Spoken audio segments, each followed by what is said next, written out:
back. Welcome to another edition of the Sportsport. And we are back. We got the full crew in the house. That is what it's all about. The Yankees, out of any team in the league, are the best equipped to handle a blow like this. I think there is a higher power at play here. He's due law of averages. That dude is the ultimate scrub. It's trash. Yeah. Every person you have in there is fucking trash. Next game, you're going to see a big performance. You can see it in the end of the game, and I'm just totally stoked and excited for this. And we are back. Welcome to another edition of the Sportsport here on a Tuesday. Barnes and Tony once again, and I don't even need to ask because I know he's going to say, yeah, I'm all right. I mean, I guess I'm all right, dude. I don't know. I mean, obviously blowing games yesterday, left and right, it seems. The parallels. Yes, dude, the parallels. Different ways, same results. But, yep, same result, dude. It's tough, man. It is tough. I mean, yeah, I mean, it's at the end of the day, losing is losing, so there's not a better way to do it. And that, wow, I just saw this. I guess this isn't like anything earth-shattering, but you understand it based on his start to his Yankee tenure. Jake Bird option to AAA Scranton, and responsible for 7 earned runs off of 2 home runs that he gave up in his first 3 appearances. So I think you understand that. Not good. But in all seriousness, obviously, there always is something to say. But in a way, you almost do run out of things to say, honestly. I think it's a little different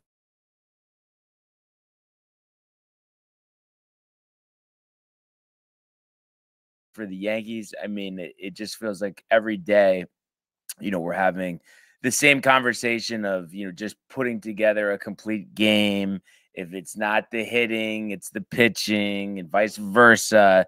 And, we'll get to more in detail about last night. But one thing that I just feel like has been evident, all season and as shown with his ERA over 6 pitching in the 9th inning, is that Devin Williams, for the Yankees, pitching in the 9th inning, pitching as the closer, just hasn't worked. And it seems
we're good.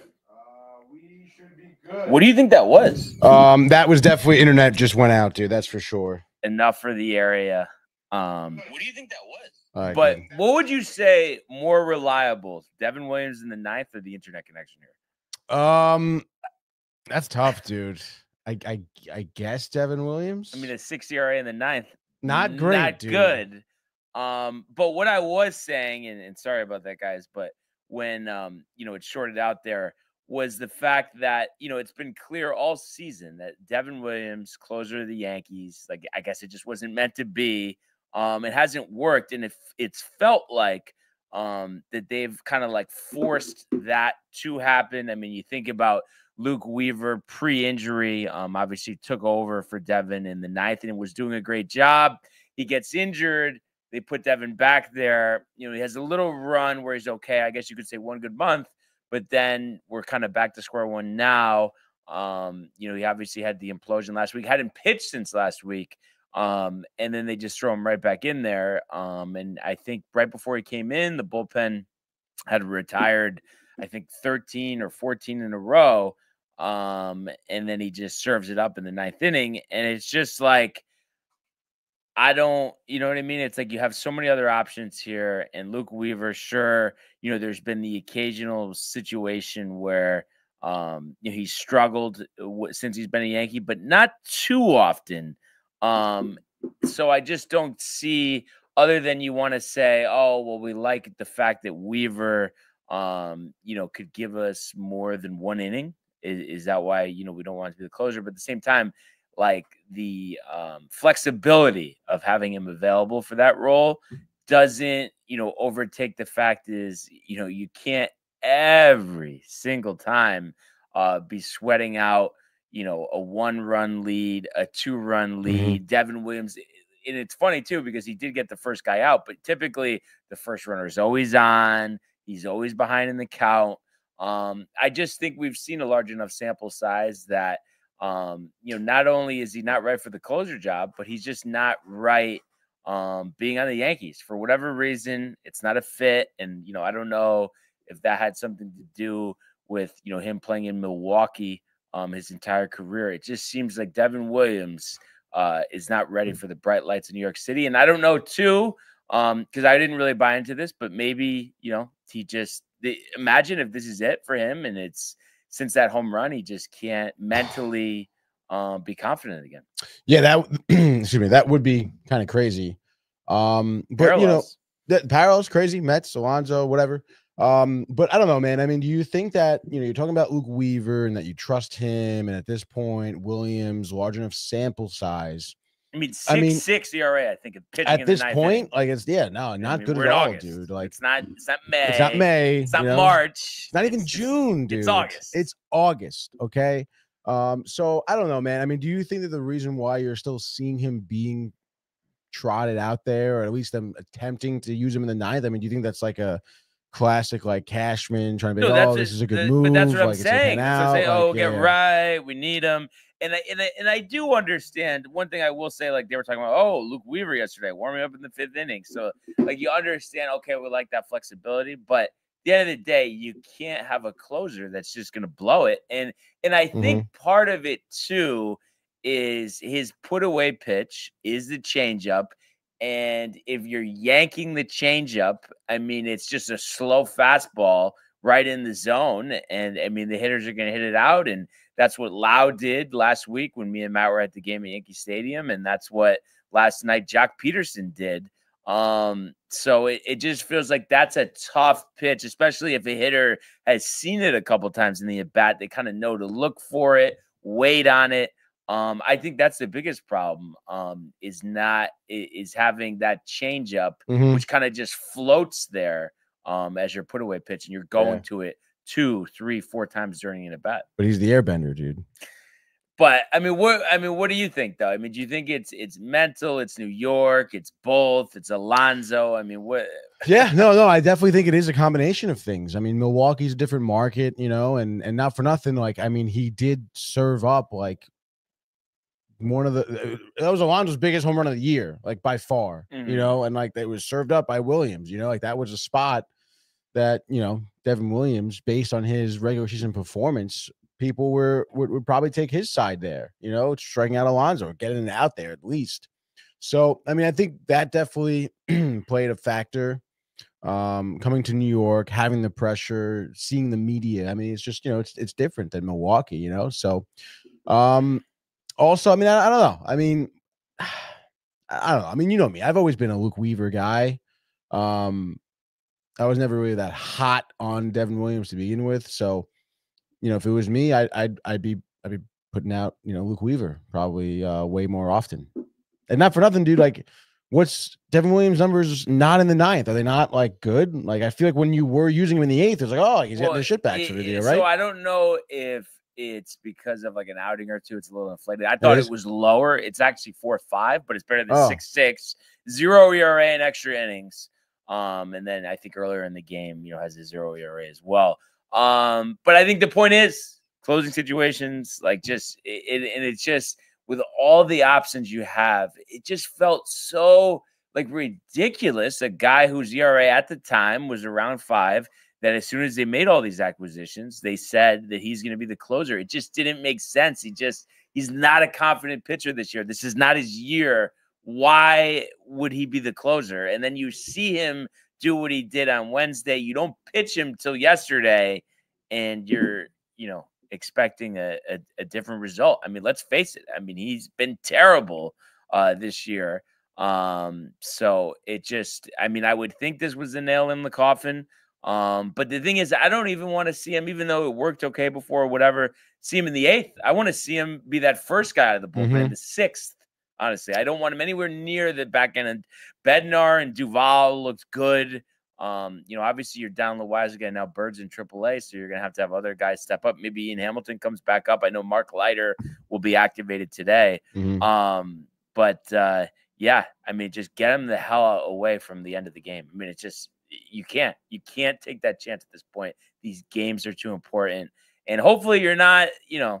All these losses that you've had recently, the ones that you should have won, hopefully they're not going to come back to rear their ugly head, because it certainly feels that's what it feels like. And then also too, I really think this is a pattern here with the Yankees. It seems like anytime they have a game, which they had Friday, where they should have won it, like definitely should have won it, it always, propels into losing 3, 4, 5 in a row.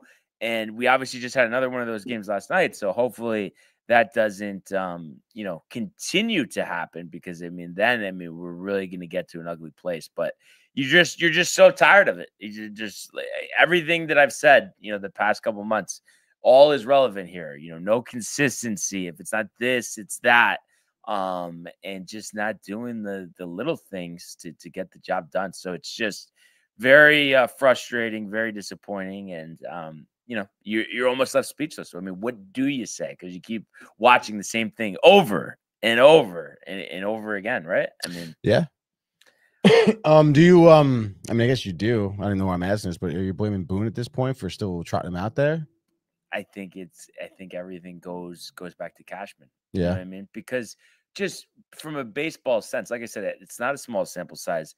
If a guy had a 6 ERA in the 9th, and we're in August, and you're a team that's fighting for a playoff spot, what would be the reason that you would? Yeah, no, there is no reason. I mean, it's a joke, really. Yeah. I mean, oh boy. Yeah. So definitely a little tough. We'll talk more about it, but I did see we had a couple comments, something about a Dunkin' Donuts. Seems like Michael had a better experience than me on Friday. Yeah, no, I would think so, dude. I'm glad he did here, because he says, Barnes, I am a Dunkin' Donuts machine. Just bought another bacon, egg, and cheese and a small iced coffee. Thank you, Barnes, he says. You got it, brother. Also, he says, I see Judge is being activated from the IL today, ? Yeah. Silver lining? Silver lining, and he gets the treat of facing Nathan Eovaldi, ERA under 2. Kind of crazy. Yeah, so need a full game from everybody today. Yeah, and Buckner also says to Kev Pooh, Lindor and the Mets can kick rocks, he says. Matthew Gabriel says, let's go. He says, Yankees, man. Wow. He says, I can only laugh. What a sick joke it is. We need change so bad. It's crazy. A new regime must be born, he says. Quoting Boone, he says, we're right there. We've had some quality at bats. Wow, dude, that's so sick. What a dopey bastard, he says. And then Ernie says, yeah. And then Matt in the house says, morn, bros. Good to hear from Matt. Suck. And then Fishboy says, Tony, my guy, I feel for you. That was brutal and heartbreaking to watch last night. Really, talk about there's no excuses. I mean, the loss for the Mets. Third base coach, would you fire him right now? No. I mean, wasn't he not even sliding at home on that? Wait, what? No. You know how they didn't send him in the bottom? Yeah, they didn't send right, Taylor. But I'm saying, would he have I feel like he wouldn't even need to slide. Probably not, because what's his name dropped the ball. Yeah. But I mean, if he didn't drop the ball and made the throw, there was going to be a play at the plate. I just feel like, though, you always make them make a play. And was there one out? Yeah, one out. I feel like you got to just go for it. I know. To walk dude, it off. tough, dude. That would have been it. Yeah, that would have been it, dude. Oh, Yeah. gosh, Yeah. dude. All right. What do we got here? Michael Buckton says also, I saw that James Harden is looking out of shape. He says, I don't know if that's AI, the who beardless knows, pictures that dude, aren't real. Really, dude. The fat suit, dude. Who The knows? robots taking over the dude. world. Oh my gosh. Imagine Michael Butka locked in a room with a robot. I mean, he would probably win us like the robot apocalypse. Like they'd be like, we gotta get out of here. You know. John Pollock says the LA retirement home is not getting out of the first round of the playoffs. He says. Michael Buck says the farthest I've seen the Clippers go in the playoffs the second round. Wouldn't be surprised if they lost in the first round. James Harden, CP3, Kawhi, Bradley Beal, all old as shit. And the race says you're reaching, fish boy. Relax. I mean, I think you get kind of the Clippers for not, finishing the deal. So I mean, I don't think he's really reaching that much. I mean, it happens. We see it time and time again. Yeah. And then also Ernie says, Brian Cash, Ernie. Fucking Buckta says, Brian Cashman is a puppet Barnes and Boone is his mini-me. And it says Clippers equals senior home. And we have Angelo Benedetto in the house saying, you guys, I know you don't play Fortnite much, but go see the new trailer. Trust you. You will love it. Trust me. Have you played Fortnite? Yeah, Fortnite's all right, dude. Yeah. I mean, I remember like when I was in college when it was like kind of getting popular. I don't even know what it is. Honestly. It was pretty sick. It's a free to play online game, you know. It's like a third person shooter, everyone versus everyone, free for all. But now it's just like it's gotten so big. Yeah, it's gotten like oh man. But you know what? I'll take a look at the trailer, Angelo, and I'll let you know what we think, dude. Gaming Corner tomorrow night. We'll talk about it. Fortnite? Not Fortnite. No, we're not playing Fortnite, but we'll talk about Fortnite. We don't know what we're playing yet, dude. No more Diablo. Maybe guest starring. I don't know. We'll see. Maybe we'll play. Maybe we'll do something new. I don't know. Michael Buckter says, fuck Fortnite, he says. And then John Pollock says the Clippers would be amazing if it was still 2019. Michael Buckter says Clippers have never been amazing. A failed effing franchise. And then Ernie says, Barnes, do you play anything other than Frank Sinatra's New York, New York? LOL. Well, Ernie, I mean, I think we've talked about this. I mean, pretty much just the sports games, no video games, no good movies, no PlayStation, dude. No, and I love Madden. I love the show. And I love PGA Tour. And 2K was always my game. Actually, that was always my favorite one, but it's kind of like gotten, I don't know, not as good. But I don't have the updated system right now. And I've always been kind of like bored if I wasn't playing somebody in person. Like for one of those games, that's great. But just doing like the monogamy, Tony, of the franchise, the fantasy even like drafts. Online though. Yeah, unless it was somebody that I knew and we're talking. It just I need the in person. Yeah. And then he's also asking about other types of games. So yes to Gears of War, yes to Halo, but sucked at Call of Duty, so never really could get into that. So those are really just a couple games, Gears and Halo. End of the month, dude. They are re-releasing Gears of War 1, PlayStation 5. That is sick. Yeah, dude. Like that is sick, something dude. That I would want to play. Yeah, like it's gonna be fucking awesome. I'm pretty pumped for it. First time ever, PlayStation. What do we got? Well, Ernie does say MLB The Show is the most humbling game you can play. LMAO. I will say PGA is pretty humbling as well, dude. It's almost as humbling as the real golf. I feel like though, depending on the difficulty setting, far easier than the show. The show hitting. I mean, hitting is really hard. It's like you're in the majors. Hitting is hard. Hitting is hard. And then we also have Michael Buckter saying, also, why in the world did the Yankees did Yankee Stadium play New York, New York at one point when they lost, when they both lost and won? I know they switched it to when they just win, but that shouldn't have happened. Yes, Michael. Yes, I mean those are the on the list of things like the diehards like me and Matthew that just drive us crazy. Up a wall. Boone, Cashman, but I don't know. I'm kind of curious what you think here. I mean, my kind of thought is, I mean, hopefully it doesn't get to this point, but if the season like completely spirals, they don't make the playoffs, I can't see Hal ever getting rid of Cashman, no matter what. But I could see Boone, which at least, I mean, it would part get us what I want, being the fall guy. If they don't make the playoffs, what do you think about that? I guess I would agree with that. Yeah, I guess I would say that Cashman doesn't go anywhere, but I mean, at that point, you need somebody to be, like you said, the fall guy. So I guess it would be Boone. Yeah. But I mean, I don't know, dude. I mean, what's your confidence in Boone being replaced with a manager that is, You know what it is, though? And I think you know this. I mean, sure, the excuse has always been Michael Kay has always been screaming at the top of his lungs, oh, to get rid of Boone, the guy's going to be this. But I think Boone, like, it's just so bad in terms of, like, the perception of Yankee teams under Boone that any breath of fresh air, I think will be better than Boone. Oh yeah, no, I'm sure, but you still, you're gonna need someone that is like that's still a good manager and not just gonna do whatever Cashman. Right, but I'm saying even if they're not, just like the whole thing of like Boone, the fake tough guy stuff, just the post game. I just think it's just you just need such a reset. It's not even funny. So I think even like obviously, sure, we want it to be a good manager. And if you ask me, I've said this for a while, and I know it doesn't always work like this, but I just feel like you need somebody from those 90s, early 2000s team, or even the 09 team that was a part of those days to reinstall that type of culture in the present teams. And I know you could say, oh, well, Boone, he was kind of part of those teams. No, he wasn't. He barely played. He was terrible when we got him. So yeah, I think that's what you need. You need that intensity. You need Jorge Posada. You need Tino Martinez. You need Roger Clemens. You need somebody like that. Boone is just too soft at the end of the day.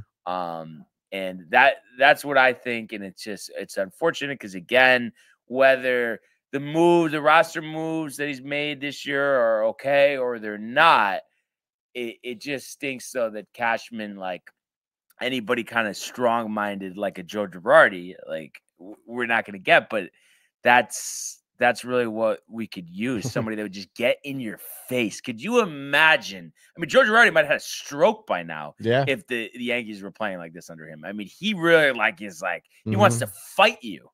So I mean, it's just, but I think that's personally what they need. But like I said, even if it's somebody, he's following his direction, just Boone's face, the memes with him picking his nose, and like I said, imitating the umpire. I just think just that act out of town will just definitely be a breath of fresh air, no matter who's coming in.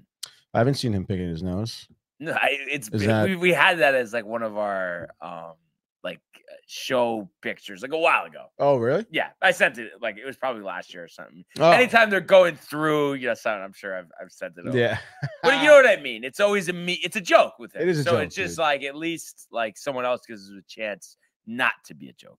Yeah, no, I mean that's true. Who you have any? I know you say anybody, but do you have anybody? I mean, I would love Posada, and yeah. Who said that? Play Pat. Yes. Wait, Pat 22 here says we need Jorge Posada or Tino. O'Neill would be great, but he won't do it. But Posada or Tino. I just feel like they're gonna get in your face, and it's like you're not, not running out balls, falling asleep on the bases. That stuff is not happening. Yeah, no, I mean definitely not. Dude. What else we got? Play Pat also said that Boone had hit a knuckleball 20 years ago, and now here we are, which is pretty freaking funny. And then he says Wells is a effing garbage can, bro. What is going on with this guy? Why did Boone not pinch hit for Wells? Was thinking the same thing, and I think that's again, this is the type of stuff that just drives you nuts. The emotional decisions by Boone. Oh, well, Wells hits here. He's really been struggling. But if he gets a hit, comes through, we win the game. That'll be a spot. Who cares about like the emotions and the moments and Nestor Cortez? You know what I mean? It's like just that stuff is secondary. Yeah, you just have to win the game. Yes, definitely. Oh, sorry. Let's see, dude. Wells. I mean, it's just Wells so bad. Not good. And then there you go. Michael Buck to Barnes. I think you should be the manager of the Yankees. John Pollock doubles down here. Barnes for Yankees manager. I agree with the statement. Because I mean, it's just, I don't know. Would you do it for free? Yeah. What if you had to pay for your flights as well? Had to pay for your flights for the season. No. You got to give me JetBlue Mint all season. Come on. That'd be a lot of money if you're forking over the dough for your flights, dude. Yeah. It's like getting season tickets for what, 15 years. I mean, that's going to cost a lot. Sweet, right? Yeah. Sweet. Yeah. Nice one, dude. Yeah. I'll take that. But yeah, I don't know. I mean, it's like, but I know, whatever, you have your diehard fans, like I said, like me and Matt, like, it's like, so, I guess we have a different perspective, but to me, Tony, is it just not this whole culture reset? I mean, is it not obvious to the rest of the world other than to Hal and I guess Cashman? Right? I mean, is that not the most obvious thing you've seen in the world? I know, yes, they've had stretches where they look good, but it's like, I think this is the reason why these stretches keep popping up, because you're not changing. So it allows these things to happen, because this happens every year. Yeah. No, yeah, you're definitely not wrong, dude. But is it that obvious? I mean, is it that obvious? Yeah, it has to. Like you said, if it's happening every year, I mean, like that's what makes it obvious, And I mean, like, something is going to have to change, and it's going to have to be, a management role. And until that happens, like, I'm not going to say you're not going to be winning a World Series. You're not going to be making the playoffs, because obviously you guys can contend, but it's going to be really hard to win and almost impossible. Like almost like getting a hole in one, or no?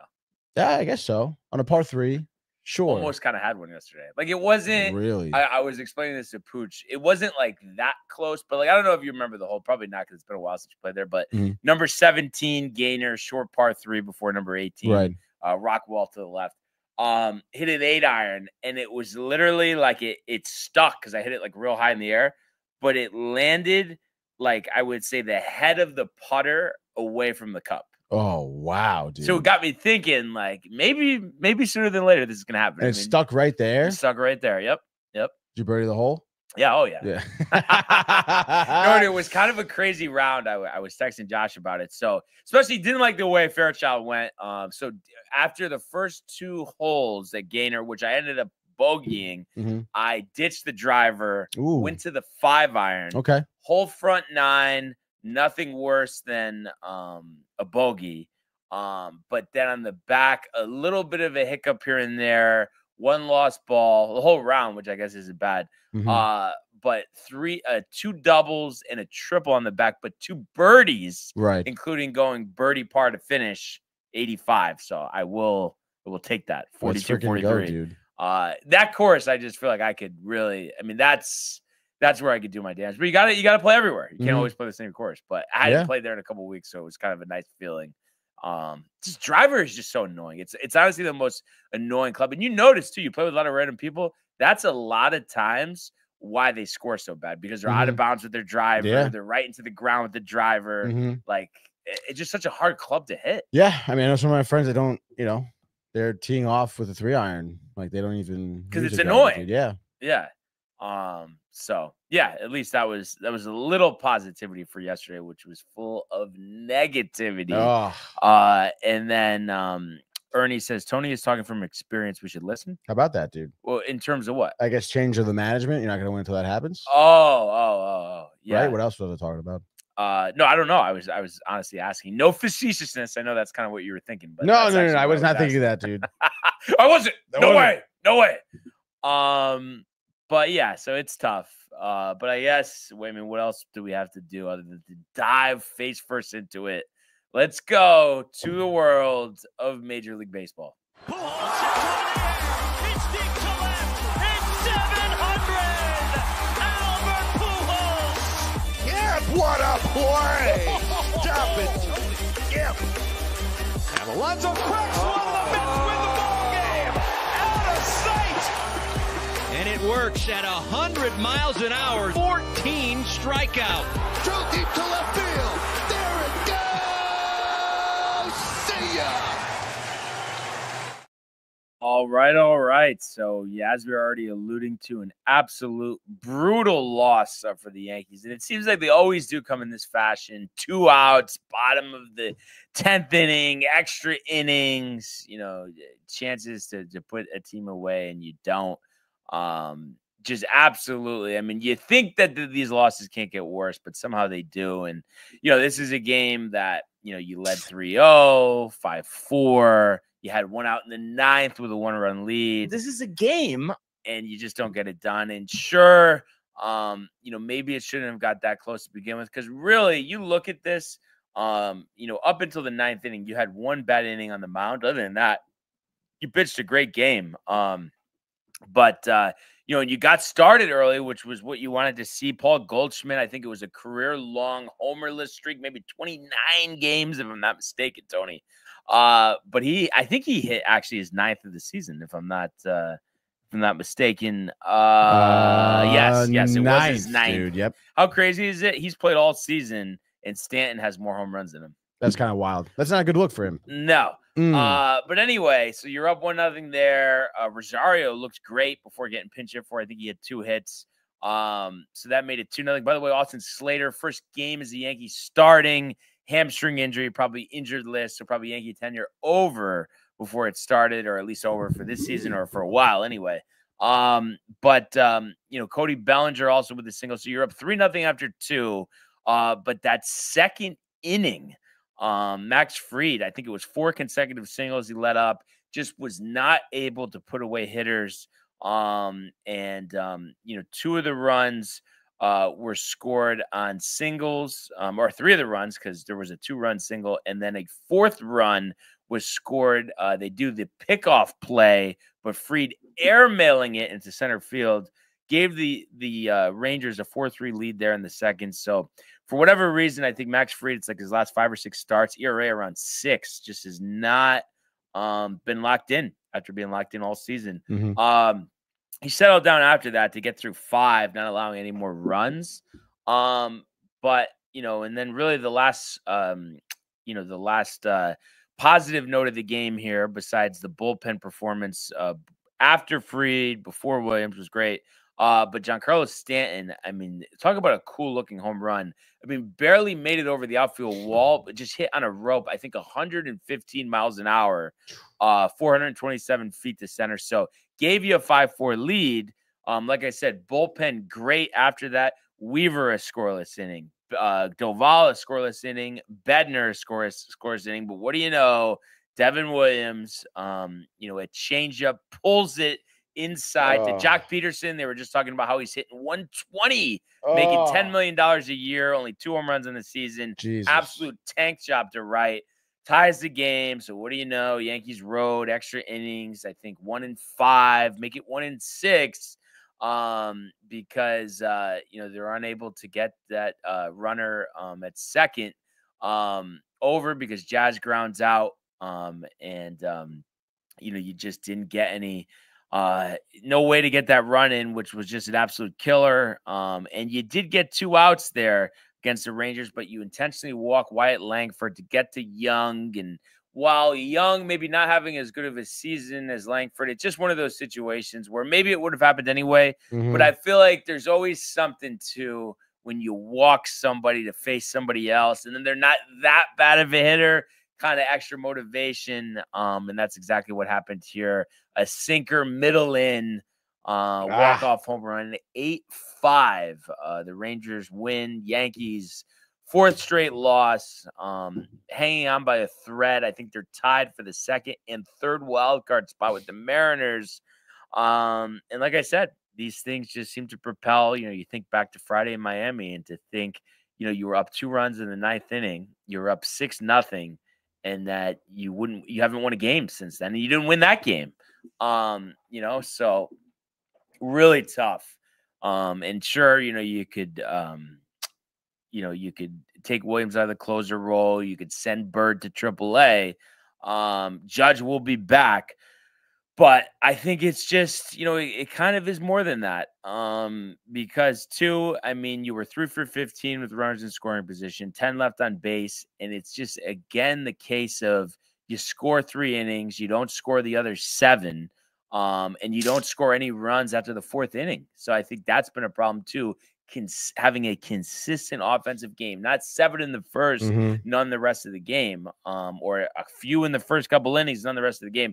I think we've seen that far too much as well. So, It's just not pretty. It's a shame. It was a game you should have won. And even despite that whole offensive thing, I mean, you have a competent closer coming in there in the 9th. I mean, he gets the job done, but it's just you're shrieking every time Devin Williams is in the game.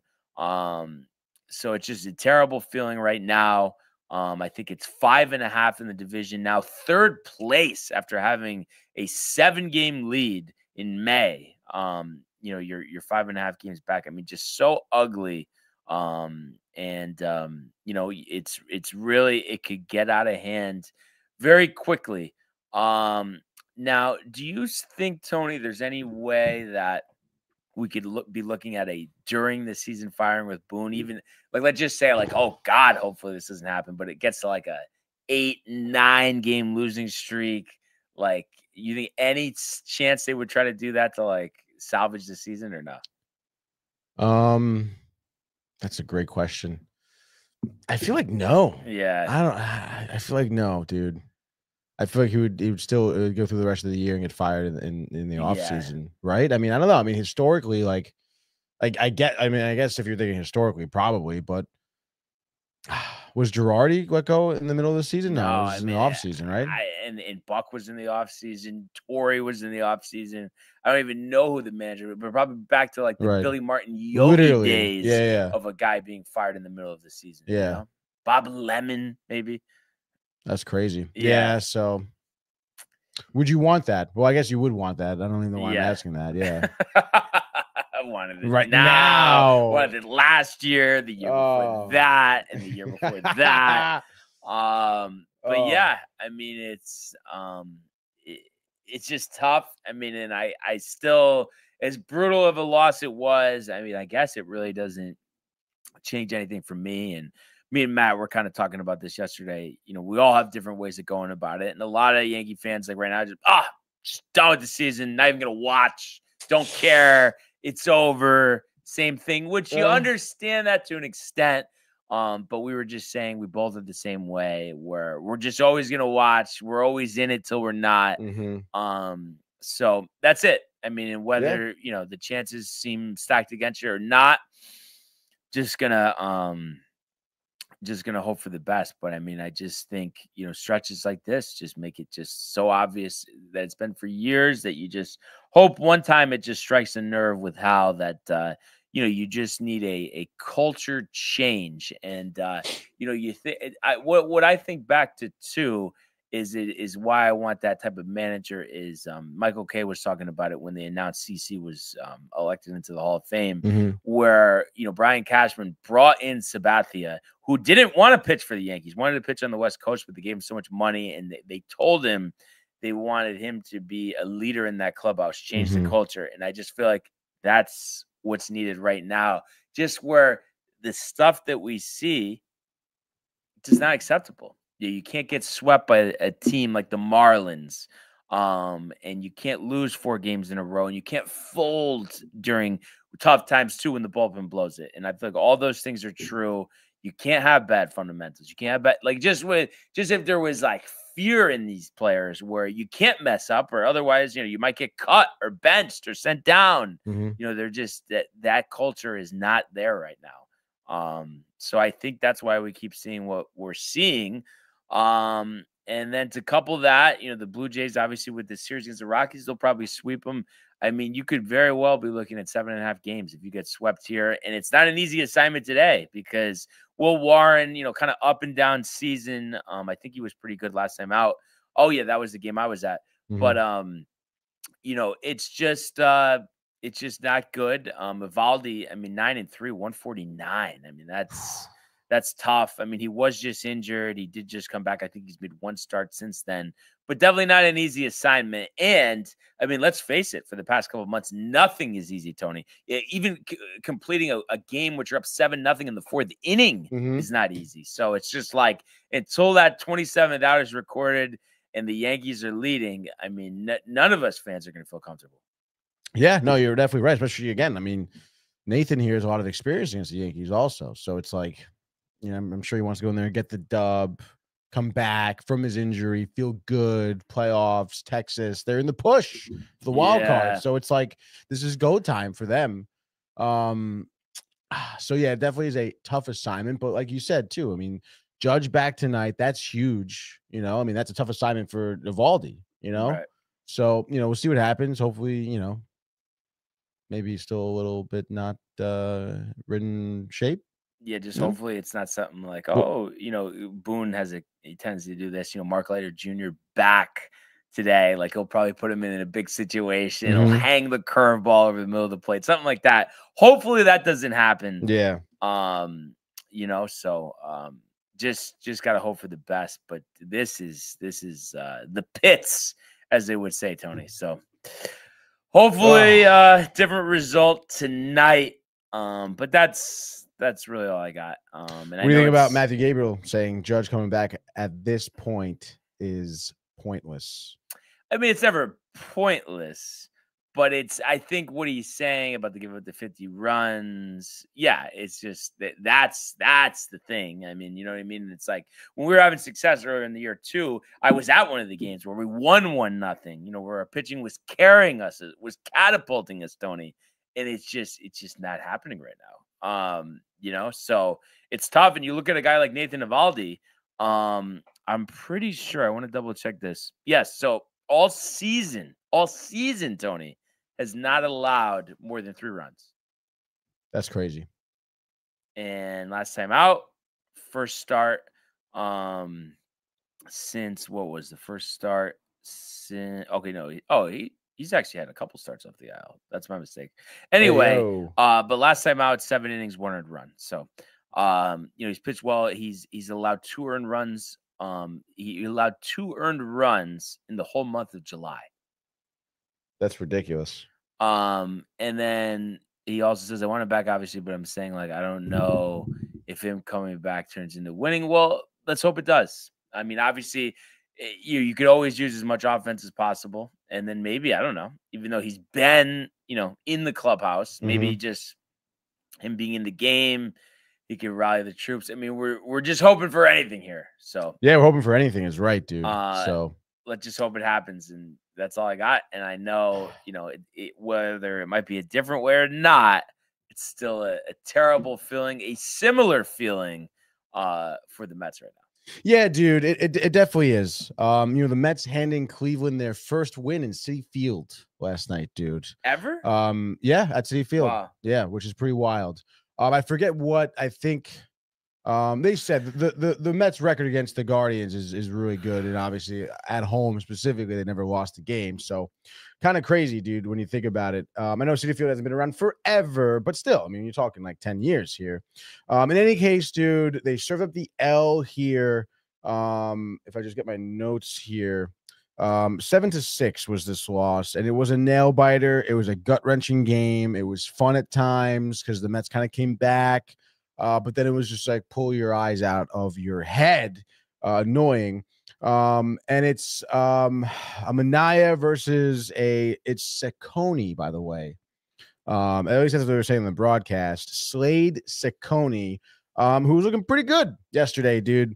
And a lot of the big problem came, early on, Rogers scoring position, whatever. But we saw some interesting moves in the lineup here. Alonso DH had a great night. Vientos at first base had a terrible night. And it was pretty funny, dude. I don't know if you caught any of this game, but I think this Vientos is like 3rd start at first base. He was feeling a little bit last year. In any case, I think in the first inning, dude, there was a pop out to foul territory between first and home plate, right outside the dugout. And Vientos just totally overruns the ball and like misses it. It's like, whoa, dude, take it easy here. But that was first inning. It was still 3 up, 3 down. Had a good laugh. I mentioned Ciccone looking good. So did Manaea, dude. Manaea retired his first 8 batters, actually. So it was 8 up, 8 down. He had a hit, I think, in the 3rd, right, I guess. But still, gets Quan to fly out. The off-speed pitches were doing really well, and he was reaching back for that fastball at times to get a couple strikeouts when he needed to, or to get a pop out. So, Manaea was looking real good, dude. So was Ciccone. They were both kind of, I guess, going back and forth here until the 5th inning, I guess you could say. This is where things kind of got a little hairy, I guess. Minaya does get into a little bit of trouble, hits Rocchio, but he has to ground out. So still looking pretty good. Going out of the 6th here. Gives up a leadoff single to Kwan, then hits Martinez by a pitch. And now this is the first time Manaya's gone into the 6th inning. So it just seemed that this was his blow-up inning. He was kind of losing velocity, losing control. And then speaking of losing control, Martinez, after being hit by a pitch, does go to second on a wild pitch by Manaya. After that, Ramirez flies out to right. Kwan was at third at that point. Nobody moves up. Fry singles to right, scores Kwan. I think gives up another hit. Santana singles to right, same spot. Martinez scores. Fry goes to second. And then you get the classic, like, all right, couple back-to-back hits, back-to-back runs, 2-0. Here comes Hefner, Alvarez, a little bit of a mound confrontation here. And they devised somewhat of a plan, I guess, to navigate through the rest of the inning. I would imagine, like, yo, Manaya, like, you've been killing it all week, all day, every inning. Great job. You gave up 2. Don't worry about it. You're still looking great. 6 innings, 2 earned runs. It's a quality start. It's what we want from you. Just, hammering this guy home. You got to get another out here. So, unfortunately, he doesn't do that. Dude, he gives up a 3-run homer to Arias, which makes it 5-0. And that was a changeup that was just middle. Really wasn't fooling anybody. No location there. And I don't know, man. After that, he gets Jones to strike out swinging, I think, on the fastball. Rocchio, though, then singles. So then they pull him. They bring in Raley, who gets Hedges to strike out swinging. But it's a 5-run inning, by Manaya. Yeah. And it just seemed like he just lost his spot, dude. The tired though? It must be. Yeah. The first four innings, dude, he was just hammering the top part of the strike zone, flyouts, dude, the whole time. And then obviously now you look at this at the 6th inning here. And all of a sudden, those change-ups high, those rising fastballs were kind of sitting in the middle of the zone. And that's why he was just getting hit on, and you saw it in the beginning, the leadoff single from Kwan, and then bang, Martinez hit by a pitch that just wasn't there. Which really sucks because it's 5-0. Just like that, dude. And what would have been a really great start, like, it could have been 6 and 1 earned run, could have been 6 and 2 earned runs, Unfortunately, it's 5 2/3, 5 earned runs. Ugly line. Very, very ugly line. And it's just one inning that did that to him. In any case, you kind of move on, and the Mets do answer back here. Okay, so Sony comes in bottom of the 6th, tries to answer and keep up with what Manaya does. He kind of does a little bit because he gets Lindor to strike out. Unfortunately, though, Lindor does go to first because it was a strikeout on a wild pitch. Catcher couldn't handle it, and Lindor is able to reach on first, which is pretty interesting. Soto grounds out, fielder's choice. Lindor safe. Throwing error, second baseman Rocchio air mails it. Everybody's safe. 2 runners on, dude. The gifts given by Cleveland here. And Alonso makes them pay for it. First pitch sinker, 25th homer of the season, ropes it to center. 251st homer of his career. That is one below Strawberry for most home runs for Met. So obviously Alonso probably going to be, he's on the cusp of breaking it. Probably will break it this season. But also just like that, a 5-0 deficit turns to 5-3. Mets back in the game. Nobody else has anything in the rest of the inning. No worries, dude. You get Rogers coming in for top of the 7th year debut. Even Kwan, leadoff single, dude. But nonetheless, 2 back-to-back ground outs, and then Fry striking out gets Rogers out of the inning. So great job there by Rogers. Unfortunately, the Guardians do the same thing with Zabrowski, 3 up, 3 down. Garrett comes in the 8th, 3 up, 3 down for him. Bottom of the 8th, here we go. Some more scoring. Leadoff single by Lindor. Back-to-back singles with Soto. Runners first and second. Lindor actually ends up going to third, Alonso ropes a single to a score Lindor. McNeil singles. Bases loaded. Vientos sac fly. RBI. Makes it 5-5, just like that. So bang. Game is tied here. Mullins, unfortunately, grounds out. Hard hit ball, dude. This would have been probably a 2-run single, maybe. But whoever the second baseman was, I forget his name for Cleveland right now. Is Shanman or no? Is it? Could be. Could not be. I don't know. But no, we're going to find out now. In any case, he makes a phenomenal diving play. He was playing center. He was playing center. Second baseman was, it was Rocchio. Okay, cool. So, in any case, dude, unfortunately for Mullins, it was a good hit ball. Gets the inning out for the Guardians here. Excuse me. And then we go to the bottom of the ninth. Top of the ninth, Diaz, great job. We have single, whatever, though, but then pop out, back-to-back strikeouts. Great job by Diaz. Ninth inning, Smith comes in. Okay, dude, Alvarez, leadoff single. Feel really good about that. Taylor pinch runs for Alvarez. That'll come, they'll become important later on in the inning. Nimmo strikes out swinging, unfortunately. Nimmo, I think, 4 strikeouts last night. He's ice cold right now. Not good. Lindor, double to right, okay? So runners, second and third. And that was the double, dude. Taylor gets held up. I think it wasn't Rocchio. Whoever was the cutoff man. Bobbles the ball. Third base coach. He was giving. Who's the third base coach? I forget. They said it, dude. Has he been I there? should know it. Yeah. No, it's not his first year. Mike Saba. Okay. And it was interesting. I mean, you would think that with Taylor's speed, he ends up scoring, even if there is a play at the plate. But there wasn't even one. Because like I said, cutoff man bobbles the ball and Taylor was held up. And it was like one of those, like he waved him on, then held him up. So Taylor was like 2 steps past third. So again. Were you watching it live? Yes. In the moment, you're like, "What are you doing?" Like, or no? A little bit, dude. Yeah. But they cut to him. He started bobble the ball. I was like, "Oh my god, dude." Yeah. Yeah, it's tough, dude. I mean, in the moment, did you know too that was going to come back to? I said probably. Yeah. I was like, always does. It always does. Like you said, you walk a guy who's a great hitter to face a guy who's a decent hitter, and then shit. And that's exactly what happened here. And of course, even Code on the broadcast is like, well, he held him up. Like, you got Soto and Alonso, the next 2 batters. What are the chances, dude? And what do you know, dude? Soto intentionally walked. And even then, you kind of think, okay, like they walked Soto. Like, that's kind of interesting because, like, at this point, Alonso 4 for 4 on the night with the 3-run homer. You feel pretty good. And it was high fastballs. Alonso's kryptonite. I think you could have told Alonso where the pitch was going to be, what type of pitch it was going to be, and he probably still wouldn't have been able to hit it. So he strikes out, ends the inning, go to extras, dude. Oh, sorry. McNeil then winds out, but that was at that point, you kind of knew that was going to happen. Unfortunately, we go top of the 10th here, where we do get some problems. Helsley comes in, Hells Bells, love it. They walk Ramirez intentionally, obviously the ghost runner. Fry grounds out, field to short to third. Here comes Beatty.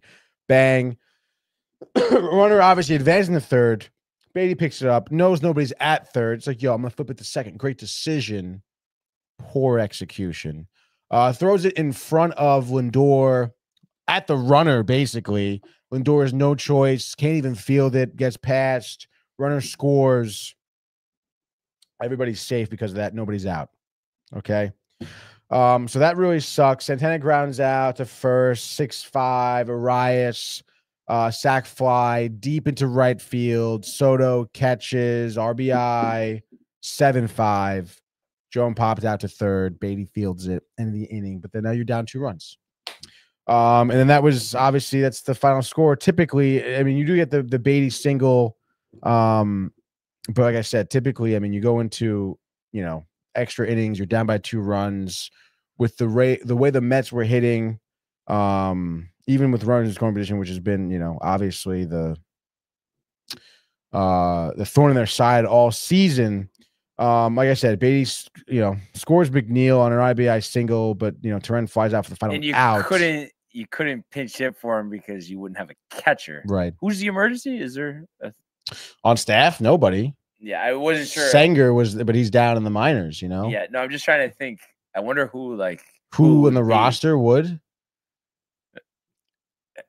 I have no idea. Yeah. I don't even know how everyone has experience as catcher. Nemo? That's because that I was thinking that like it's like he's up, like it just Can't do anything. But was there anybody even on the bench anyway, or literally the bench was already emptied out? I'm trying to think because I think no, yeah, the bench was emptied out. Yeah, Yeah, that was a tough because at least if you had somebody, more competent up right at the plate. Well, I'm trying. Actually, no, I'm trying to think now because I would imagine Marte was on the bench. No, he already pinch hit. Oh, he did pinch hit for Mauricio. That's Is it right. Cunha Yeah, it still on the was. roster? Or he's in the No, minors? he's down in the minors. So there's literally nobody. There is nobody. Yeah, that was it. 3-man bench. I guess so, right? I mean, there's no one else. I don't know why I'm just trying. Marte, Terrence, Taylor. But it's I thought these and Beatty. days- Oh, Yeah, right. Beatty. Okay, that's Yeah, what it is. That's what it is. Yeah. So obviously tough. Yeah. Same circumstance. Just want to win today. What's the matchup today Clay Holmes. versus Tanner Bybee? No. Maybe. No, it's not Tanner, but it's Logan Allen. Logan Allen, Allen. How's he that's who it pitch is. this year? Okay. I know last time out, Colorado, 7 innings, I think like 1 earned run. Colorado though. I know In Colorado? No, at home. Oh, okay. So in Cleveland. Yeah. But still, I mean, I think he puts 6 innings together sometimes. Like that's Yeah. what he doesn't have a strikeout guy. You'll see 4, 5, maybe 6 Ks. But you'll see, 6 innings, 3 earned runs. Yeah. But I mean, again, hopefully he doesn't really seem like a fastball pitcher either. So I mean, hopefully, Alonso could catch a breaking ball over the middle of the plate, because obviously the high fastballs he's not hitting. So it was interesting to see, I guess Vienna's at first base. I guess Mendoza wanted to give Alonso a break for as much as he's been playing this year. But I mean, at the end of the day, dude, I mean, I know you can blame Anaya, I guess, for that blow up. Bullpen did good. Third base coach. You should have scored more. Yeah. Were you 4 for 12 with the runners in scoring position? I don't know, something like that, dude. Hold on, let's see. Let's go to the box score here. Trying to think also who is in right field for the Guardians? No, Guardians. Oh. Like, cause that's where the ball was hit to right field, right? Jones. Okay.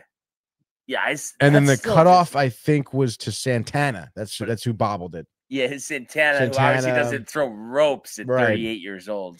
Yeah, dude. Wearing I guess shorts literally out there. Was he wearing the shorts last night? He has like that the pants. Yeah. I don't think so. No, I don't think so. I'm trying to remember, but Mets 4 for 15 runners in scoring position. So obviously 10 men left on base.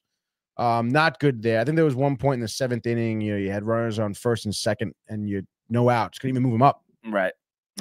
So it's it's things like that where you gotta fucking figure it out, dude. What else we got here? Let's see here. Matthew Gabriel. Wow, Tony, that's nuts. First time they won there. Pull them out of your ass. He says more excited for the Jets now, which is never the case, which I think is a little far-fetched. Matthew Gabriel, watch out. Tough times. Watch I out. get it, but I mean, I could never be more excited. Here comes Egg Flips, dude. Says the Mets need some egg flips in their lives. The clubhouse, dude. Get some good culture, some good vibes going. What's going on, Jay? What's the answer? Maybe they would focus up if they were properly fueled with some eggs, dude. No doubt about that. He says flip eggs respectfully. How about Ernie? Flipped his egg this morning. Lovely flop. Dude, let's go send it in, dude. Film it. Send it in. Okay. The great Erndini with the flips, dude. Derek Ho with the high there. Matthew Gabriel just saw Michael at Donut Inn, dude. For a second, I thought he meant Bucket. Oh, yeah. I didn't think that. Michael Bucket Donut Inn? I don't think so. With the Dunkin' Donuts gift card? No way, dude. No. And then he says that's weird. He wears the shorts at first. Come on, Bonds. The Jets, dude. The Jets. The Jets. Come on. But yeah, I mean, just hoping for better. Anything better? Yeah, really. Or anything different. You're just gonna keep blowing it. Anyway, what were did you look at the picks last night? Yeah, dude, you did well. Well, you did better than me. 3-3. You always tell me. I swear to God, every result for me is 3-3, Yeah. 2-4, or 1-5. No 0-6s, but well, listen, 3-3 is good, dude. better for than you. what? 2-4 for you? Better than 2-4 for me. And then what's the calculation? Yeah. I'm 7-5. You're 6-6. All right. What the hell, man? It's a game. Like what? But Like, we'll this be is so a down in the game. dumps, dude. This is a This is a game. game. And Yoki, I am play ball. I'm batting leadoff. So let's strike up the chord. Another edition, MLB 6-pack pick segment. Hirsch Law Firm. Bang. The doldrums of the Yankee season right now, needing a win more than anything.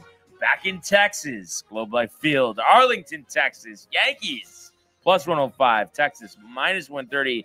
Will Warren 6-5, 4.64, going up against Nathan Eovaldi, the former Yankee, 9-3, 1.49 ERA here.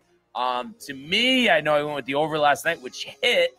I think this is an under game tonight. And boy, are we going to need Will Warren to duplicate what he did last time out against the Tampa Bay Rays.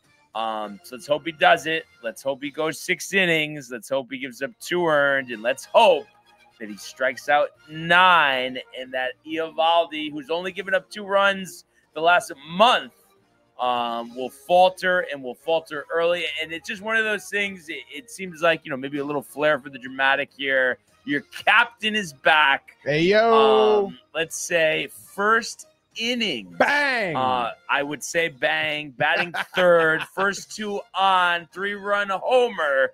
3-0 lead. And it holds this time. I'd say Luke Weaver in the 9th getting the job done. I think the Yankees will win this game 5-2. So give me the Yankees and the under. Yanks and the under for you, dude. Let's go. Let's go. Let's go. Let's go. Game 2, Mets, Cleveland. You know the deal. I mentioned it. Logan Allen against Clay Holmes. Clay Holmes' last couple starts, not really what you need necessarily. San Diego, 3 2/3, 8 hits, 2 earned runs. Not good at all, dude. San Francisco, serviceable, 5 innings, 1 earned run, but you want to see some 6th inning tonight here. Does Clay Holmes do it? I guess, maybe. I say he gets through the 5th, I guess. Yeah. Maybe, hopefully, quality start, but I don't know, dude. Hopefully, you just get to Logan Allen. I mentioned his last start against Colorado. Before that, Baltimore, dude. 6 1/3, 4 earned runs.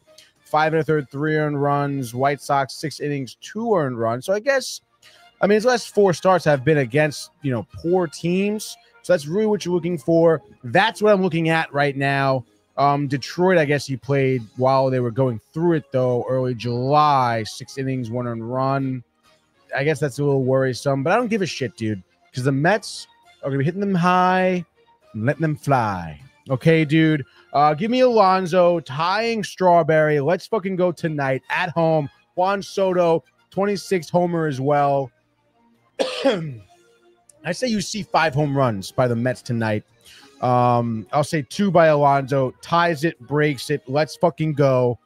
Alvarez homer. Soto homer. Lindor homer. That's 5 right there. Count them. Mets win this one. I'm going to say 9-4. Mets in the over. Decisive comeback. Let's go. They're winning the series. Better times laying ahead. As we continue to our second selection here, maybe better times for me. Maybe it's not always a 500 or a 1-5. How about that? How about that? But yeah, I got to go with the layup, the cupcake. Unfortunately, give me the Blue Jays again. Over the Rockies. Jose Barrios, 7-4, 3.84, matched up against the Colorado Rockies. Toronto, minus 235. Total 11.5. Run line, 2.5. Anthony Molina towing the slab for the Rockies. No record, 7.27 ERA, 8 2/3 innings. This team just wants to go home for the season here. 30-82. Toronto, 13-3. Blue Jays and the over. Blue Jays and the over. Hey, they get you 2-0 yesterday, so And they will get 2-0 today. interesting, dude. All right. Next game here. Yeah, I guess the Rockies. Good call. I know, dude. The fucking tough, dude. I mean, the White Sox, but watch out for Dean Martin over there. But what was that? Brendan Wu? Dean Martin, wasn't he like a singer in like the 20s? Dean Martin, yeah, he's part of the Rat Pack. Yes, dude, you don't know the history. You know the fucking Dean Martin, the dude? Rat Like, Pack, you know who dude. Dean Martin is, and it wasn't the 20s. I guess it was really the 50s, 30s, 40s. In any case, dude, 30s, 50s, 40s. Which just one? not the 20s, dude, is what it was.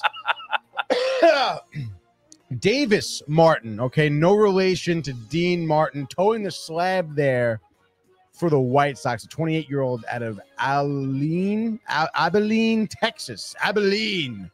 Well, I believe that Davis Martin is going to suck tonight, dude, and the Seattle Mariners are getting the dub. Woo. I say he throws 6 scoreless, goes into the 7th, gives up a 2-run homer, but the Mariners, your fucking boy with the ass, Cal Raleigh, grand slam tonight, 43rd home run. Mariners win this game. I'm going to say 6-3. So Mariners, Seattle, and the over. All right. So third game, final game. Where will we go? It's tough pick'ems, dude. Win is needed. But you know what? I'm going to just go with you ready for it? I don't know if you're ready. I don't know, dude. What do you say? I'm going to go with the Astros. Really, the Marlins. dude? I don't care. Oh, the Marlins look good against us. Everybody looks good against us right now. Astros, one of the hottest teams in baseball. Doesn't matter who's pitching for them. I think they put up 9 and they only let up 2. Astros in the over. Astros over. All right, yes. Brian is out for blood, picking the Blue Jays, picking the Astros, dude. What are they going to pick next? The Mets? You may pick against the Yankees. Who knows, That's dude? I know, dude. I'm talking division rivals. We're going to Philadelphia. We're going to Citizens Bank Park. Why not, dude? Dean Creamer against a Taiwan Walker, dude. I know the Phillies doing well. Game and a half lead. Absolutely destroyed the Orioles last night, 13-3. So I'm hammering the over. It's at 9.5. I don't give a fuck. But I don't know, dude. I guess just give me the Orioles. I don't want the Phillies to win. I'm betting on my heart, but at least hopefully I'll have the over. So Baltimore come back in the 9th. I say, I don't know, Jackson Holiday. He gets the go-ahead run in the 9th. 7-6. Final score. Dunzo. Sayonara to the Phillies. Baltimore in the over. Just like that, MLB pick segment, Hirsch Law Firm. Better days lying ahead. Better Tony. days lying ahead. I'm just write that down. BAL and the over. A lot of AL. Every team in the AL East seems like they're going to win tonight, huh? Yeah. Let's see what happens, right? Yeah. There's only, I guess we'll see what happens. Like you said, dude. We'll be back here tomorrow, with the scores. Yeah. And I did see a bunch of comments trickling in here. Yes, we do. Let's see. All from Matthew Gabriel, dude. I'm just saying, dude, that's how bad it's been. But we're gonna ride it out. He says, better days. And he crying. He says, and then he looked over and said, now batting. And he says, bang. And he says, why are you so dramatic? Lose your mind. I don't even know what he's saying. But what I'm saying, Tony, is strike the music back up. Another edition. Immaculate grid time. Let's go. Yearny somewhere. What do we have in store today? I got a guy that we used yesterday, dudes. Who? Jonathan VR. There we go. Cubs Angels. Do it. Let's do it, dude. VR coming in clutch here. Let's go, dude. And I got another one actually. Angels Rockies going from VR to it's Pilar, I guess. Yeah. Whatever. Nice try. Dudes. Whatever, dude. I was gonna say born outside the 50. Antonio Senzatella. You think it'd be too much? No way, dude. Senzatella, he pitched pretty good against the Mets. The Mets. 1%, dude. Let's go, dude. Do you want to do Imanaga for the Cubs, I guess? I think we can get more creative. What do you got? Let me think about it for a second. Well, you want to talk about creativity, Cubs, Texas, dude. How about our boy, Mark DeRosa? Yeah. That's got to be creative. And then 300 home runs, Texas Rangers, go, dude. Carlos Beltran. Carlos Beltran. For the Rangers, dude, that's a good one. Carlos. 1%, dude. I feel like we've used him for that before, and it's like kind of crazy that it's only 1%. Because people just aren't thinking about him on the Rangers. Which is ridiculous, dude. Yeah. It's Carlos Beltran, for Christ's sake, dude. Angels 300 is going to be a little tough, I guess. Is it going to be tough? What do you got? Well, is it going to be tough? I was going to say Troy Glass. Okay. Troy Glass, 6%. Let's go, dude. And then I was trying to think about the 300 home runs outside of the 50. Outside of the U.S., dude. Vlad Guerrero Sr. Hold on. Nelson Cruz. Nelson Cruz. He definitely has 300 home runs. Yeah. Nelson Cruz, bang. Bang! 2%, dude. 2 left. The Cubs, obviously Moises Alou. Trying to just think if there's somebody else, though. Currently, right now. I mean, there definitely is. Suzuki, Imanaga. Hold on. Pete Crow is from America. Erasmus. Yeah, do Erasmus Ramirez. I'm just gonna put Ramirez. I don't know how to spell Erasmus. You know how to spell Ramirez? Erasmus. So spell Ramirez. 3%, dude. What are you doing? Huh? And then Texas, Colorado is tough, dude. I guess you could have used Kevin Pillar. David Roberts. David Roberts. No. Pitch for the Rangers. Trying to think.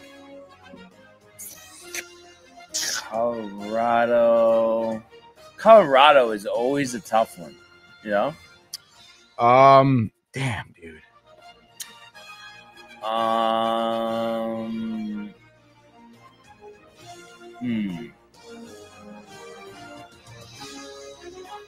The only one I can think of is Galarraga, but I feel like it's too high. Galarraga, dude. Oh yeah, dude. Yeah, I don't. Galarraga's a good one, but I mean, CJ Cron, did he play for Texas? I don't think so. I don't think so. Yeah. Michael Napoli didn't play for Colorado. Not Chapman. Not Michael Young. Not Adrian Beltre. Not Delino DeShields. Boy, I just the only one I can think of is Galarraga. And it's annoying because I just feel like it's gonna be high. And Galarraga, dude. It just hasn't been a lot of free agents. Mike Hampton was not on Texas. Ubaldo Jimenez wasn't on the Rangers, right? No, I don't think so. Was Greg Holland on Texas? I don't think so. I'm trying to think who's been on Texas and around a little bit.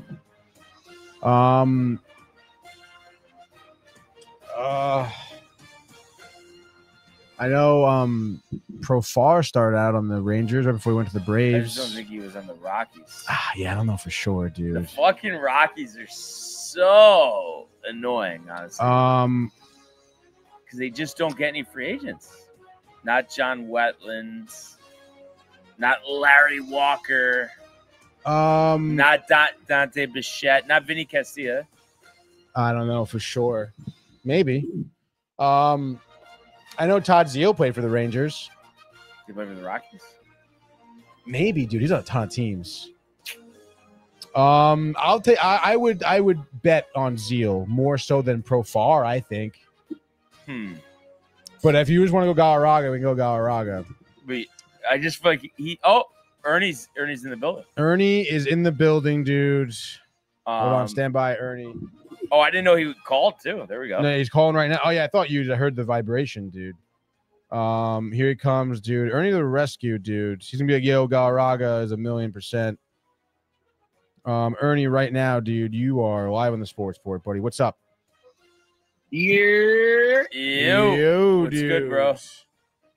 What's good? What's good? Nothing's good. No, yeah. I felt that. grid's going all right. All right. So do you want it's Rangers Rockies, right? Yeah. A little R&R. All right. So you could go Roy Oswald, you could go Jamie Moyer, you could go Roy Kip Oswald. Wells, you could go Jerickson Profar, you could go Andres Galarraga because he played a year for Texas. I'm kind of thinking Profar. You want to do Profar? Yeah, Profar is good. Or Zeal? Or what about Zeal? You know if Todd Zeal was on the Rockies? Yeah, Todd Zeal played with the Rockies. I think it was in 2002 or 2000. Go Zeal. No one's Todd going to say Zeal, Zeal. dude. No one even knows who he is. Come on, Do dude. you think he's Gary Apple? Dyes his hair a lot. 3%. 3%, dude. Yeah. There we go. A 19. And Troy Gloss had us at 6% on Angels 300 home runs. Yeah. The one blemish.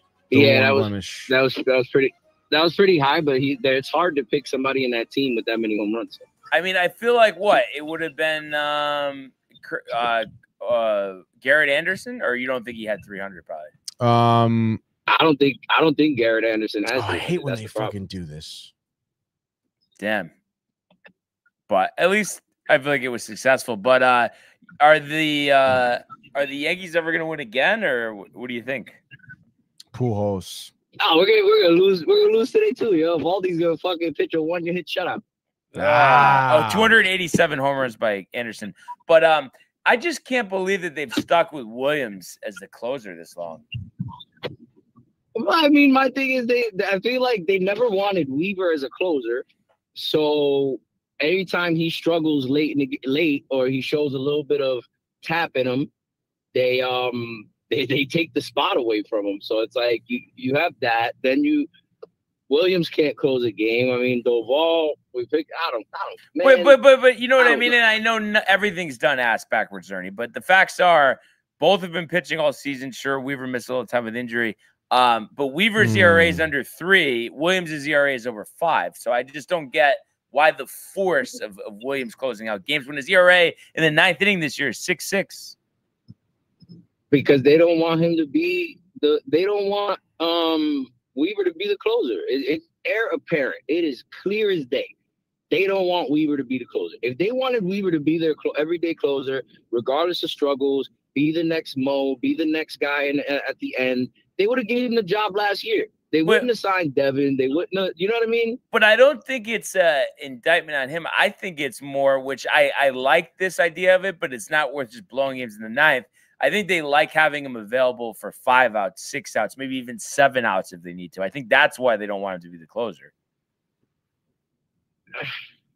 I get it, but when you don't have a closer, you got to put your best guy there.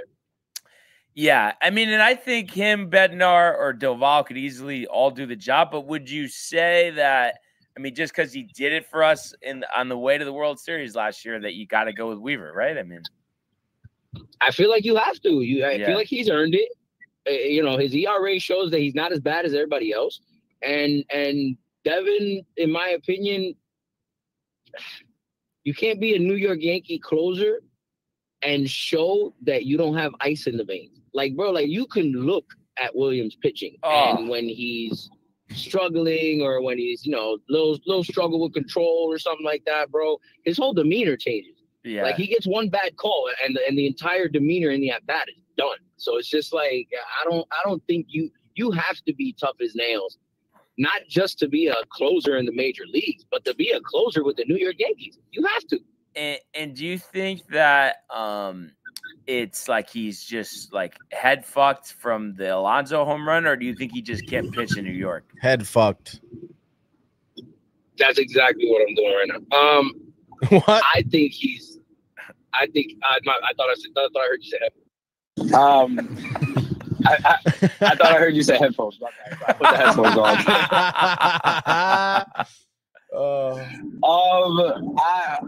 Man. Sounds like it's the accidental Uber talking. Because it's so bad. Like it's so frustrating. Like I wish I had an answer. I wish I had. But I mean, solid, I know both could play a role, but if I had to like put a finger on it, I think because listen, I know you're changing teams, but his ERA was under 2 his whole career before he went to the Yankees. I think honestly it's the Alonso home run. I think he can't. His confidence is just gone. I think it's the Alonso home run. I think it's playing in New York because of what you just said.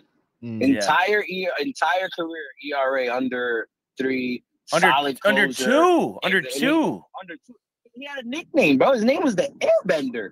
Like when you get these kind of names, when you have this kind of reputation, you have to be able to transfer that to wherever you go. But it's just like I really hate the theory and the idea of, not everybody can play in New York, but these guys show us every single year that it's true. Right. Not everybody can play in New York. And it's like Devin might end up being one of those guys where we trade him, we let him go, and he's back to an under 2 ERA.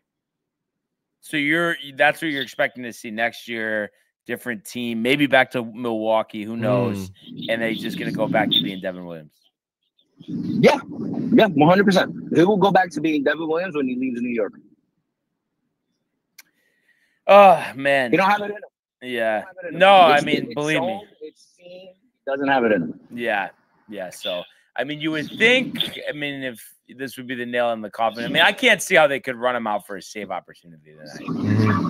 Oh, they will. They will. That's the funny part. Boone will see. It'll be a 2-run game, and he'll bring him in to face 3 straight lefties. Oh, Jesus. Hopefully not. But yeah, I guess that's all we're left to, Ernie, is just hoping for the best, even as unlikely as it seems. That's all we can do. I'm waiting for Tony's book to come out. The self-help how to deal with a losing team book. So that way we could try to navigate the rest of this year, because this is bad. Yeah, get a new owner. That's step 1. Yeah. Well, is that's the main step? Yeah. Oh God. But yeah, I guess it's the pits, but I guess we gotta just hope for the best, right? Yeah, I'm about to just make like 35 pre-rolls and drop them off at Yankee Stadium. Like, here, smoke this and get your fucking shit together. Yeah. Jazz will probably hog them all. Yeah, but I don't know. Jazz and Belly. That's fine. Hey, look, slash and burn the whole team. Leave, like I said in the comments, leave Judge, Belly, and Jazz. Slash and burn the whole team. Yeah. Manager included. Yeah, no, I think it's interesting though, because I was kind of saying this at the top. I don't know if you were with us, but I just feel like even if it's like, oh, the new guy is gonna take orders directly from Cashman again, I just think just anybody other than Boone being the manager will just be a nice reset for the team. Yeah, maybe we should call Jorge Posada and say, "Yo, finish out the year. Go get Pettit, Bernie, Jeter. How about that? Why don't we create like the core 4, the core 4? Why don't we bring them back to coach the Yankees, bro? Have Bernie and Posada coach. I want that, and the reason why we can't get everybody to do that is because they made too much money in their careers and they don't want to put up with the daily grinds of managing, but I do think there's a chance we could get one of them. You know, like Posada or Tino would just be outstanding. I mean, my Puerto Rican. Who was him? I'm guessing he was saying Bernie. Puerto Rican what? Friend. I said my Puerto Rican family would absolutely love to hear Jorge Posada, Tino Martinez, as the head coach of the New York Yankees. But I mean, do you really think Posada gets a job like that? Is Posada even coaching? No. But like I said, these guys have money, so they just probably want to just show with their families and not be involved in a 9-month season of Major League Baseball. Oh, right? Yeah, I wouldn't. We need an old school, like I said yesterday, Ron Washington, Dusty Baker. Give me somebody that's going to tell to sit down and shut up and tell Jazz to finish running out singles and pay attention and sit Wells when he fucking forgets how many outs there are. Like, bro, like, yeah. We need somebody. Or how about just send Wells to AAA? Yeah, really, at that point. Well, I mean, I don't know. I'm not on the AAA bandwagon yet because I'm not convinced that Ben Rice is our solid catcher. But at least he can hit the ball, though. Well, yeah, I mean, and Wells can hit the ball sometimes. So, yeah, but I mean, come on. I'd rather send me or you up there than Wells. I mean, it's just we already know what the outcome is going to be. Even Anthony Volpe is hitting better than Wells right now. Yeah. And which is sad to say, bro. Anytime Anthony Volpe is doing something better than you, you really got to check yourself out. Yeah, not good, dude. And check into a treatment facility. Maybe they need to shave. Maybe the Yankees need to down shave. To the clinic. Yeah, imagine. Maybe they need to go back to the strict rules, the no shaving, the shave, nice clean cut, professional look. Maybe they got to go back to that. Maybe they loosened up the ties a little bit, and everybody's just all lackadaisy now. You know, we can grow our beards. We can smoke weed. We can listen to rap music in the clubhouse. Like, no. But Bruce Springsteen on. Go back to Frank Sinatra. Cut your beards. Italian hoagies for lunch. Let's go. Come on. Yep. That's it. Sounds like a good lunch right there. Well, yeah, I'm hungry, honestly. Oh, boy. Yeah, we'll see what happens, Ernie. But as always, we appreciate the call. Nah, you already know, guys. I'll talk to you mañana. All right. Sounds good, Ernie. Oh, man. Boy, a nice Italian sandwich right now. That'd be nice. I know, dude. Chopped meat for you today? Or? No, I got nothing. No meal prep. No time. I didn't meal prep at all. So what's it going to be? I don't know. I mean, I can either like go home for dinner and like make some eggs or something. So you didn't eat anything today? I haven't had anything yet. And you're planning on just eating eggs for dinner? Not eating anything until then? Wow. Yeah, no, I got to go food shopping. Yeah. I feel like you're going to get something, dude. You're going to be fucking. I know. Yeah. I mean, I don't know. We'll see. Yeah. But anything right now, what would it be? Delivered this second. La Fontana. Oh wow. No, I'm definitely I'm hanging on the Italian hero here, like a Gaetano's. Italian hero, yeah. Yeah, that would be good. Like that would be that with a bag of chips. Maybe Gaetano saves the season. that's what they need. Call up Gaetano's. Oh, call in a big order and deliver to Yankee Stadium right now. I wish I could just get Gaetano's right now, but nope. Can't do it. Can't do it. Not gonna do it, dude. Yeah, and I wish the Yankees just win, but lately we could say the same thing. Not gonna do it. Could win today, but it's like everything needs to line up. If you gotta play a complete game, otherwise you're not winning anything. More likely to happen. You get Gaetano's today, or Yankees get the Yankees. I'm not getting Gaetano. You're not getting? No, definitely not. Can't do it. Nope, not gonna do it. And the Yankees just need to win on top of it. So maybe good riddance. Maybe we celebrate with Gaetano's tomorrow. That sounds nice. Yeah. Wednesday Gaetano's. Let's see what happens, Tony, right? Yeah. That's all we can do. But here we are, and another great show today. That's right. Really appreciate everybody who tuned in and continues to comment, like, and subscribe. All of the archives in the YouTube page, Tony, Michael, Renee, and Jay in costume, the merch at DowntimeTV.com. We want everybody to enjoy the day, enjoy the games. Let's go Yankees. Let's go Mets. And we will see you mañana. Hey guys, Tony here from Downtime TV checking in. I want to thank all our fans out there who's been liking, subscribing, sharing our content. You guys are the best. You guys are our bloodline. You make us love what we do. Thanks again.